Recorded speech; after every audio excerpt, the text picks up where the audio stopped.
ಎಲ್ಲರಿಗೂ ನಮಸ್ಕಾರಗಳು. KSET paper 1 2025 KSET paper 1 ಅನುಕೂಲಕ್ಕಾಗಿ ಕೆಲವು ಸಂಭವನೀಯ ಪ್ರಶ್ನೋತ್ತರಗಳು ಅದಾವ್ರಿ. ಯಾವುದು ಸಂವಹನದ ಚಕ್ರದ ಒಂದು ಅತ್ಯವಶ್ಯಕ ಭಾಗವಾಗಿದೆ ಅಂದರೆ ಸಂದೇಶ. ಒಂದು ಸಾಮಾನ್ಯ ಸಂಭಾವ್ಯತೆಯ ರೇಖೆಯು ಶೂನ್ಯವಾಗಿ ಓರೆಯಾಗಿರಬೇಕು. ಪ್ರಾಯೋಗಿಕ ಸಂಶೋಧನೆಯಲ್ಲಿ ಅಗತ್ಯವಿಲ್ಲದ ಪ್ರಕ್ರಿಯೆ ಅಂದ್ರೆ ಉಲ್ಲೇಖದ ಸಂಗ್ರಹ ಅಂದ್ರೆ ವೀಕ್ಷಣೆ, ಮಾರ್ಪಾಡು, ನಕಲು ಮಾಡೋದು, ನಿಯಂತ್ರಿಸುವುದು. ಇದು ಪ್ರಾಯೋಗಿಕ ಸಂಶೋಧನೆಯಲ್ಲಿ ಅದಾರಿ. ಆದರೆ ಅಗತ್ಯವಿಲ್ಲದ ಪ್ರಕ್ರಿಯೆ ಅಂದ್ರೆ ಉಲ್ಲೇಖದ ಸಂಗ್ರಹ. ಸಂಶೋಧನೆ ಒಂದು ಅಗತ್ಯವಾದ ಲಕ್ಷಣವೆಂದರೆ ವಾಸ್ತವಿಕತೆ. ಇದು ಅಗತ್ಯವಾದ ಲಕ್ಷಣ ಅದರಿ. ಮತ್ತು ಭಾರತ ಸರ್ಕಾರವು ಪ್ರತಿ 10 ವರ್ಷಗಳಿಗೊಮ್ಮೆ ಜನಗಣತಿಯನ್ನು ನಡೆಸುತ್ತಿದೆ. ಈ ಪ್ರಕ್ರಿಯೆಯಲ್ಲಿ ಉಪಯೋಗಿಸಬಹುದಾದ ಸಂಶೋಧನಾ ವಿಧಾನ ಅಂದ್ರೆ ಅಂಕಿಯ ಸಮೀಕ್ಷೆ. ಯುವ ಸಹಸಂಬಂಧಿ ಸಹಸಂಖ್ಯೆಯ ಮೌಲ್ಯಮಾಪನ ಮತ್ತು ಕ್ರಿಯಾತ್ಮಕತೆ ಜಾಣ್ಮೆಗಳ ನಡುವಿನ ಸಂಬಂಧವನ್ನು ಉತ್ತಮವಾಗಿ ವಿವರಿಸ್ತದೆ ಅಂದ್ರೆ 1.00. ಸೊಳ್ಳೆ ಮ್ಯಾಟ್ ಮತ್ತು ರಿಪೆಲೆಂಟ್ಗಳ ಒಳಗೊಂಡಿರುವುದು ಸೊಳ್ಳೆಗಳನ್ನು ಓಡಿಸುವ ಮ್ಯಾಟ್ ಮತ್ತು ರಿಪೆಲೆಂಟ್. ಕೀಟನಾಶಕಗಳಿಂದ ತುಂಬಿರುವ ಒಂದು ಕೊಳದಲ್ಲಿ ಕೆಳಗಿನವುಗಳಲ್ಲಿ ಯಾವುದು ಗರಿಷ್ಠ ಪ್ರಮಾಣದ ಕೀಟನಾಶವನ್ನು ಹೊಂದಿರುತ್ತದೆ ಅಂದರೆ ಸೂಕ್ಷ್ಮಾಣುಗಳು. ತ್ಯಾಜ್ಯ ವಿಸರ್ಜನೆಯ ಅತ್ಯುತ್ತಮ ಮಾರ್ಗ ಅಂದರೆ ಪೈರಾಲಿಸಿಸ್. ಚರಂಡಿಯನ್ನು ಶುಭ್ರಗೊಳಿಸಲು ಪ್ರಕ್ರಿಯೆಯಲ್ಲಿ ಉತ್ಪತ್ತಿಯಾಗುವ ಅನಿಲವು ಮಿಥೇನ್. ಮತ್ತು ಪ್ರಸ್ತುತ ಭೂಮಿಯ ತಾಪಮಾನಕ್ಕೆ ಗರಿಷ್ಠ ಹಸಿರುಮನೆಯ ಕಾಣಿಕೆಯನ್ನು ನೀಡುತ್ತಿರುವುದಂದ್ರೆ ಕ್ಲೋರೋಫ್ಲೋರೋ ಕಾರ್ಬನ್. ಹಸಿರುಮನೆ ಪರಿಣಾಮ ಅಂದ್ರೆ ಕ್ಲೋರೋಫ್ಲೋರೋ ಕಾರ್ಬನ್ ಅಂತ ಹೇಳ್ಬೇಕು. ಯಾವ ವಿಧದ ಶಿಕ್ಷಕರು ನಿಮಗೆ ಇಷ್ಟವಾಗೋರು ಅಂದರೆ ಸಹಾನುಭೂತಿ ಇರುವ ಶಿಕ್ಷಕರು. ತರಗತಿಗೆ ತೆರಳುವಾಗ ಆರಂಭದಲ್ಲಿ ಓರ್ವ ಶಿಕ್ಷಕರು ನೆನಪಿನಲ್ಲಿಡಬಹುದಾದ ಅತ್ಯುತ್ತಮವಾದ ವಿಷಯವೆಂದರೆ ವ್ಯಕ್ತಿಗತ ಮಕ್ಕಳ ಗುರಿಗಳನ್ನು ಮತ್ತು ಉದ್ದೇಶಗಳನ್ನು ಒಳಗೊಂಡಷ್ಟು ಪ್ರಮಾಣದಲ್ಲಿ ಪರಿಣಾಮಕಾರಿಯಾಗುತ್ತದೆ.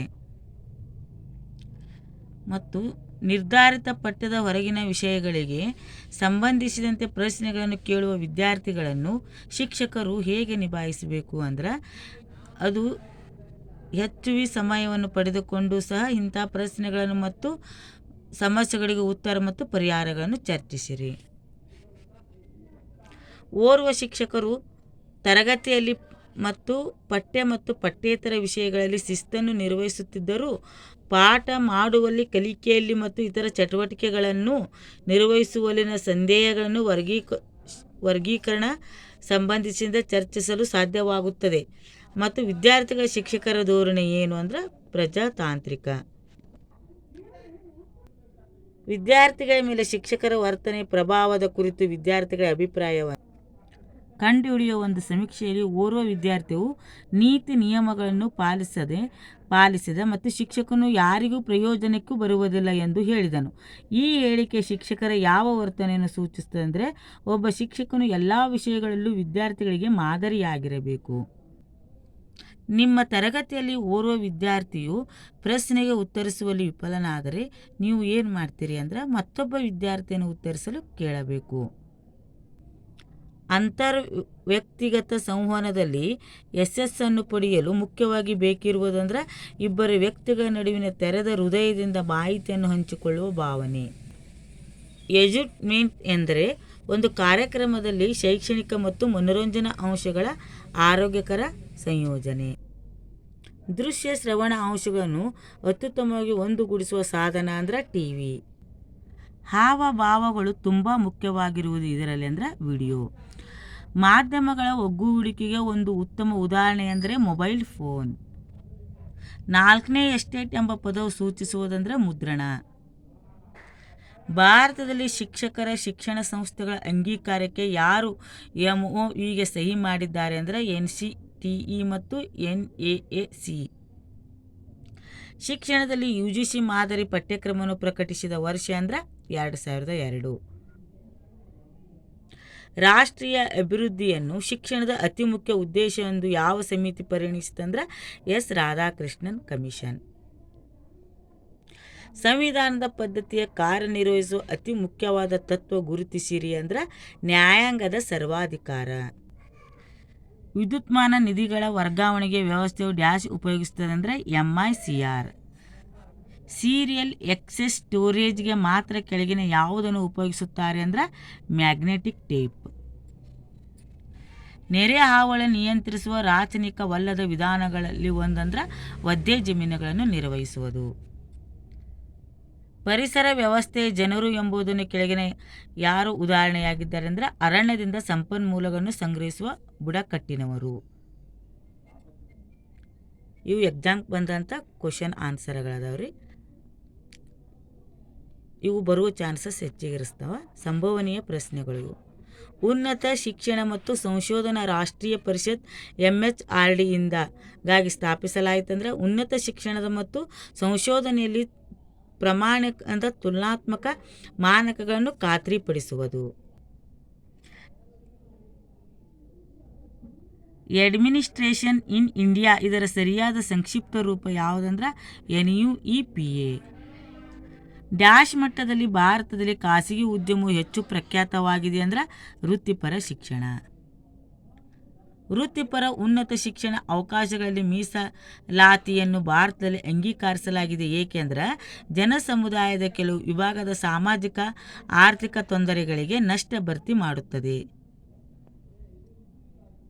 ಒಬ್ಬ ಅಧ್ಯಾಪಕನಲ್ಲಿರಬೇಕಾದ ಅತ್ಯಂತ ಮುಖ್ಯವಾದ ಗುಣ ಕೆಳಗಿನಲ್ಲಿ ಯಾವುದಂದ್ರೆ ವಿಷಯಗಳ ಮೇಲೆ ಪ್ರಭುತ್ವ ಮತ್ತು ವಸ್ತು ಸಂವಹನ ಸಾಮರ್ಥ್ಯ. ಕರಿಕುಲಂ ಎಂದರೆ ಮಹಾವಿದ್ಯಾಲಯದಲ್ಲಿ ವಿದ್ಯಾರ್ಥಿಗಳನ್ನು ಪ್ರಭಾವಕ್ಕೆ ಒಳಪಡಿಸುವ ಎಲ್ಲ ಅನುಭವಗಳು. ಕಲಿಸುವಿಕೆ ಕಲಿಕೆಯಲ್ಲಿ ಯಾವುದೇ ವಿಧದ ತಂತ್ರಜ್ಞಾನವನ್ನು ಸಂಯೋಜನೆಗೊಳಿಸುವುದು ವಿದ್ಯಾರ್ಥಿಗಳ ಕಲಿಕೆಯ ಮಟ್ಟವನ್ನು ಹೆಚ್ಚಿಸುತ್ತದೆ, ಏಕೆಂದರೆ ಅದು ಮೇಲಿನ ಎಲ್ಲವೂ ಸರಿ ಇದೆ ನೋಡ್ರಿ. ಪಾಠದ ಕೊಠಡಿಯ ಅವಶ್ಯಕತೆಗಳನ್ನು ತಿಳಿದು ಅಧ್ಯಾಪಕನು ತಂತ್ರಜ್ಞಾನವನ್ನು ಉಪಯೋಗಿಸುತ್ತಾನೆ.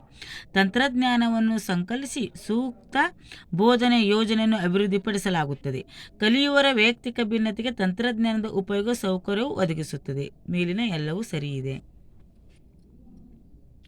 ತಂತ್ರಜ್ಞಾನದ ಬಳಕೆಯ ಬಗ್ಗೆ ತರಬೇತಿ ನೀಡಿದ್ದರೂ ಕಲಿಸುವಾಗ ತಂತ್ರಜ್ಞಾನ ಬಳಸಲು ಮುಕ್ತವಾಗಿ ಅಧ್ಯಾಪಕರ ಮುಂದೆ ಬರುತ್ತಿಲ್ಲ.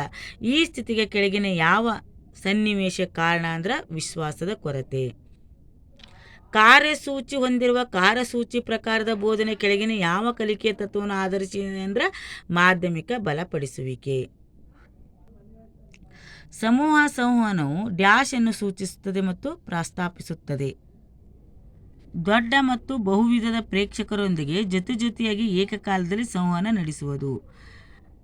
ಇನ್ಫೋಟೈನ್ಮೆಂಟ್ ಏನನ್ನು ಸೂಚಿಸುತ್ತದೆ ಅಂದರೆ ಮಾಹಿತಿ ಮತ್ತು ಮನೋರಂಜನೆಯ ವಿಷಯ ಒಳಗೊಂಡಿರುವುದು. ಪರಿಣಾಮಕಾರಿ ಸಂವಹನಕ್ಕೆ ಒಂದು ಮೂಲ ಘಟಕವು ಡ್ಯಾಶ್ ಆಗಿದೆ ಅಂದರೆ ಸಂದೇಶ ಯೋಜನೆ. ಸಂವಹನ ವಾಹಿನಿ ಮಾರ್ಗವನ್ನು ಡ್ಯಾಶ್ ಸೂಚಿಸುತ್ತದೆ ಬಳಸಿದ ಮಾಧ್ಯಮ. ಅಂತರ್ವೈಯಕ್ತಿಕ ಸಂವಹನ ಎಂದರೆ ಒಬ್ಬ ವ್ಯಕ್ತಿ ತನ್ನೊಂದಿಗೆ ಸಂಪರ್ಕವಿರಿಸಿಕೊಂಡಾಗ ಅಂದರೆ ತನ್ನೊಳಗೆ ತಾನು ಅಂತರ್ವ್ಯಕ್ತಿ ಸಂವಹನ ಎಂತಾರೆ. ಮುಖ್ಯವಾಗಿ ಡ್ಯಾಶ್ ಕ್ಷೇತ್ರದಲ್ಲಾದ ಅಭಿವೃದ್ಧಿಯಿಂದಾಗಿ ವಿಶ್ವಗ್ರಾಮದ ಪರಿಕಲ್ಪನೆ ಸಮ್ಮತಿ ಗಳಿಸಿದೆ ಅಂದರೆ ಸಂವಹನ. ಸರಿಯಾದ ಜೋಡಿ ಸೋಕ್ಷ್ ಮತ್ತು ಪಾದ. ಸಾಮಾನ್ಯ ಕಾಗದ ಚೂರಿನಿಂದ ನೇರವಾಗಿ ಕ್ಯಾರೆಕ್ಟರ್ಗಳನ್ನು ಓದಬಲ್ಲ ಇನ್ಪುಟ್ ಉಪಕರಣ ಸಲಕರಣೆ ಯಾವುದಂದ್ರೆ OCR. ಮಾಹಿತಿ ಸಮಗ್ರತೆ ಡ್ಯಾಶ್ ಅನ್ನು ಸೂಚಿಸ್ತಂದರೆ ಮಾಹಿತಿ ಸಿಂಧತ್ವ. ಹಬ್ಗಿಂತ ನೆಟ್ವರ್ಕ್ನಲ್ಲಿ ಆದ್ಯತೆಯ ಸ್ವಿಚನ್ನು ಏಕೆ ಉಪಯೋಗಿಸುತ್ತಾರೆ ಅಂದರೆ ನೆಟ್ವರ್ಕ್ ಸಂಚಾರ ಕಡಿಮೆ ಮಾಡಲು. ಒಬ್ಬ ಸಂಶೋಧಕನು ಸಾಮಾನ್ಯವಾಗಿ ಡ್ಯಾಶ್ ಮಾಡೋದನ್ನು ನಿರೀಕ್ಷಿಸಲಾಗುತ್ತದೆ ಅಂದರೆ ಹೊಸ ತತ್ವಗಳನ್ನು ಸಿದ್ಧಾಂತಗಳನ್ನು ಹುಟ್ಟಿಸುವುದು ಮತ್ತು ಊರ್ಜಿತಗೊಳಿಸುವುದು. ಹೊಂದಿಸಿ ಬರೆಯಿರಿ. ಪ್ರಾಯೋಗಿಕ ಅಂದ್ರೆ ಗುಂಪುಗಳನ್ನು ಹೊಂದಿಸುವುದಾಗ್ತದೆ ರೀ. ಚಾರಿತ್ರಿಕ ಸುಸಂಬದ್ಧತೆ, ತತ್ವಶಾಸ್ತ್ರದ ಶಾಂಪ್ಲಿಂಗ್, ವಿವರಣಾತ್ಮಕ ಬಾಹ್ಯ ಸಿಂಧತ್ವ. ಸರಳೀಕೃತ ಶಾಂಪ್ಲಿಂಗನ್ನು ಯಾವಾಗ ಅಂಗೀಕರಿಸಲಾಗುತ್ತಂದ್ರೆ ವಿಶ್ವವು ವಿಜಾತೀಯದಿದ್ದಾಗ. ಸಂಶೋಧಕನು ಮೂಲ ವಿಷಯದ ಅಧಿಕೃತತೆ ಮತ್ತು ಸಾಚಾತನದ ತನಿಖೆ ನಡೆಸುವುದಾಗಿ ಅದನ್ನು ಎಂದು ಕರೆಯುತ್ತಾರೆ. ನಡೆಸಿದಾಗ ಆಂತರಿಕ ಮತ್ತು ಬಾಹ್ಯ ವಿಮರ್ಶೆ. ಭೂಕಂಪನಗಳಿಗೆ ಸಂಬಂಧಿಸಿದಂತೆ ಕರ್ನಾಟಕ ಎಷ್ಟನೇ ಯಾವ ವಲಯದಲ್ಲಿ ಬರ್ತದೆ ಅಂದರೆ 2 ಮತ್ತು 3ನೇ ವಲಯದಲ್ಲಿ ಬರುತ್ತದೆ. ಸೈನೈಡ್ ವಿಷಯಕ್ಕೆ ಡ್ಯಾಶ್ ಒಂದು ಪ್ರತಿ ವಿಷಯವಾಗಿದೆ, ಥಿಯೋಸಲ್ಫೇಟ್. ಮಾತೃಭಾಷೆಯ ಬೋಧನಾ ಮಾಧ್ಯಮವಾಗಿರಬೇಕು. ಈ ನಿರ್ಣಯ ಡ್ಯಾಶ್ನಿಂದ ಅಂಗೀಕಾರವಾಯಿತಂದ್ರೆ ವಾರ್ಧಾ ಸ್ಕೀಮ್ 1937. ಇದು ಮಹಾತ್ಮ ಗಾಂಧೀಜಿ ತೊಗೊಂಬರ್ತದ್ರೆ ಯಾವ ಭಾಷೆಯಲ್ಲಿ ಇಲ್ಲಿದೆ ಅಂದ್ರೆ ಹಿಂದಿ ಭಾಷೆಯಲ್ಲಿದೆ. ವಾತಾವರಣದಲ್ಲಿರುವ ತೇವಾಂಶವು ಹವೆಯ ಉಷ್ಣತೆಯನ್ನು ಕುಗ್ಗಿಸುತ್ತದೆ. ಅಣೆಕಟ್ಟುಗಳು ಅಭಿವೃದ್ಧಿಯ ಯಾತ್ರಾ ಸ್ಥಳಗಳು ಹೀಗೆಂದವರು ಯಾರಂದ್ರೆ ಜವಾಹರ್ಲಾಲ್ ನೆಹರು. ಯಾವ ಹೇಳಿಕೆ ಸುಳ್ಳೆಂದು ಗುರುತಿಸಿ ಅಂದ್ರೆ ಆಧುನಿಕ ಕೃಷಿ ವೈವಿಧ್ಯತೆಯನ್ನು ಕಾಪಾಡುತ್ತದೆ, ಇದು ಸುಳ್ಳದರಿ. ಯಾವುದು ಕರೆಕ್ಟ್ ಅದ ಅಂದ್ರೆ ಸರಿ ಅದ ಅಂದ್ರೆ ಆಧುನಿಕ ಕೃಷಿ ತಲಾ ಆಹಾರ ಉತ್ಪಾದನೆಯನ್ನು ಹೆಚ್ಚಿಸುವುದು, ಆಧುನಿಕ ಕೃಷಿ ಮಣ್ಣಿನ ಶಕ್ತಿಯನ್ನು ಕುಗ್ಗಿಸುತ್ತದೆ ಮತ್ತು ಆಧುನಿಕ ಕೃಷಿ ಮಾಲಿನ್ಯವನ್ನು ಹಿಡಿತದಲ್ಲಿರುತ್ತದೆ. ಆದರೆ ಆಧುನಿಕ ಕೃಷಿ ವೈವಿಧ್ಯತೆಯನ್ನು ಕಾಪಾಡುತ್ತದೆ, ಸುಳ್ಳೆಂದು ಸುಳ್ಳದರಿ. Silent valley Kerala, Appiko Karnataka, Chipko Uttar Pradesh, Sardar Sarovar Madhya Pradesh. ಬರಲಿದು ಗುಜರಾತ್ ಬರ್ತದೆ. ಇಕೋಸಿಸ್ಟಮ್ ಎಂಬ ಪದವನ್ನು ಹುಟ್ಟು ಹಾಕಿದ್ದು ಅಂದರೆ ಎ.ಜಿ. ಟಾನ್ಸ್ಲೆ. ಭಾರತದಲ್ಲಿ ಸಮಗ್ರ ವನ್ಯಜೀವಿಯ ರಕ್ಷಣಾ ಜಾರಿಗೆ ಬಂದ ವರ್ಷ ಅಂದರೆ 1972. ಕಲಿಕೆಯ ಚಲನಾತ್ಮಕ ವಿಧಾನ ಎನ್ನುವುದು ಯಾವುದೆಂದರೆ ವಿದ್ಯಾರ್ಥಿಗಳ ಚಟುವಟಿಕೆಯ ಮೂಲಕ ಕಲಿಯುವ ಅಗತ್ಯ ಇರುವುದಕ್ಕೆ. ತನ್ನ ಕಲಿಕೆಯ ಅರ್ಥ ಸಮರ್ಥನೆಯನ್ನು ಕಾಣಲು ಬಯಸಲು ವಿದ್ಯಾರ್ಥಿ ಅಥವಾ ವಿದ್ಯಾರ್ಥಿನಿಯನ್ನು ಹೀಗೆನ್ನಬಹುದು ಅಂದರೆ ವಿಶ್ಲೇಷಣಶೀಲಕಾರ್ತಿ. ಯಾವ ಆಚರಣೆಯನ್ನು ನೈದಾನಿಕ ಮೌಲ್ಯಮಾಪನ ಎನ್ನಬಹುದು ಅಂದ್ರೆ ಶಿಕ್ಷಕರು ಬೋಧನೆ ಮತ್ತು ಕಲಿಕೆಗಳ ಪ್ರಕ್ರಿಯೆ ಪ್ರಾರಂಭದಲ್ಲಿ ಮಾಡುವ ಮೌಲ್ಯಮಾಪನವನ್ನು ಮೊದಲು ಮಾಡ್ತಾರಲ್ಲ, ಇದು ನೈದಾನಿಕ ಮೌಲ್ಯಮಾಪನ ಅಂತಾರೆ. ಮತ್ತು ಪರೀಕ್ಷೆಯ ಕೊನೆಯಲ್ಲಿ ಮಾಡೋದು ಸಂಕಲಾತ್ಮಕ ಅಂತಾರೆ. ದೋಷಗಳನ್ನು ಪರಿಹರಿಸುವುದೇ ಇದು ನೈದಾನಿಕ ಅಂತಾರೆ, ಮೊದಲು ಮಾಡ್ತಾರೆ. ಇದು ಫಲಪ್ರಮಾಣವಾದ ಶಿಕ್ಷಣದ ತತ್ವದ ನಂಬಿಕೆ ಎಂದರೆ ಎಲ್ಲ ರೀತಿಯ ಕಲಿಕೆ ಸ್ಥಳ, ಸಮಯ ಮತ್ತು ಸಂದರ್ಭಗಳ ಸನ್ನಿವೇಶವನ್ನು ಅವಲಂಬಿಸಿರುತ್ತದೆ. ನಡುವೆ ಸಂಭವಿಸುವ ಇಂಟರ್ವಿನಿಂಗ್ ಚಲನಕ್ಕೆ ಎಂಬುದಕ್ಕೆ ಕೆಳಗಿನಲ್ಲಿ ಯಾವುದು ಉದಾಹರಣೆಯಾಗಿದೆ ಅಂದರೆ ಒಂದು ಬೋಧನಾ ಸಾಮಗ್ರಿ. ಯಾವುದು ಸೂಕ್ಷ್ಮ ಅಣುಬೋಧನೆಗೆ ಅನ್ವಯವಾಗುವುದಿಲ್ಲ ಅಂದ್ರೆ ಬಹು ದೊಡ್ಡದಾದ ಮತ್ತು ವಿಶಾಲವಾದ ವಿಷಯ ಅನ್ವಯವಾಗುವುದಿಲ್ಲ. ಅದರ ಅನ್ವಯ ಆಗ್ತವೆ ಯಾವಂದ್ರೆ ಶಿಕ್ಷಣದ ಕೌಶಲ್ಯವನ್ನು ವೃದ್ಧಿಪಡಿಸುವುದರಲ್ಲಿ ಕೇಂದ್ರೀಕೃತವಾಗಿರುವುದು, ತರಬೇತಿಗೊಳ್ಳುವವರ ಕಾರ್ಯನಿರ್ವಹಣೆ ನಿರ್ವಹಿಸುವುದು, ಮಿತವಾದ ವಿದ್ಯಾರ್ಥಿಗಳ ಸಂಖ್ಯೆ ಅನ್ವಯವಾಗುತ್ತದೆ ಅಂದರೆ ಕಡಿಮೆ ಪ್ರಮಾಣದಲ್ಲಿರುವುದು ಇವು ಅನ್ವಯ ಆಗ್ತದೆ. ಆದರೆ ಅನ್ವಯವಾಗುವುದಿಲ್ಲ ಯಾವುದಂದ್ರೆ ಬಹು ದೊಡ್ಡದಾದ ಮತ್ತು ವಿಶಾಲವಾದ ವಿಷಯ ಅನ್ವಯವಾಗುವುದಿಲ್ಲ. ಈ ವಿಡಿಯೋವನ್ನು ನೀವು ಒಂದ್ಸಲ ಪೂರ್ತಿಯಾಗಿ ನೋಡಿ. ಇದರಲ್ಲಿ ನಿಮಗೆ ತುಂಬ ಉಪಯುಕ್ತವಾದ ಮಾಹಿತಿ ಇದೆ. ನಿಮಗೊಂದು 5ರಿಂದ 6 ಕ್ವಶನ್ಸ್ ಬರಬಹುದು. ಅದಕ್ಕಾಗಿ ನೀವು ಪೂರ್ತಿ ವಿಡಿಯೋನು ನೋಡಬೇಕಾಗ್ತದೆ ರೀ. ಯೂನಿವರ್ಸಿಟಿ ನ್ಯೂಸ್ ವಾರಪತ್ರಿಕೆಯನ್ನು ಹೊರತಂದ ಸಂಸ್ಥೆ ಅಂದರೆ AIU.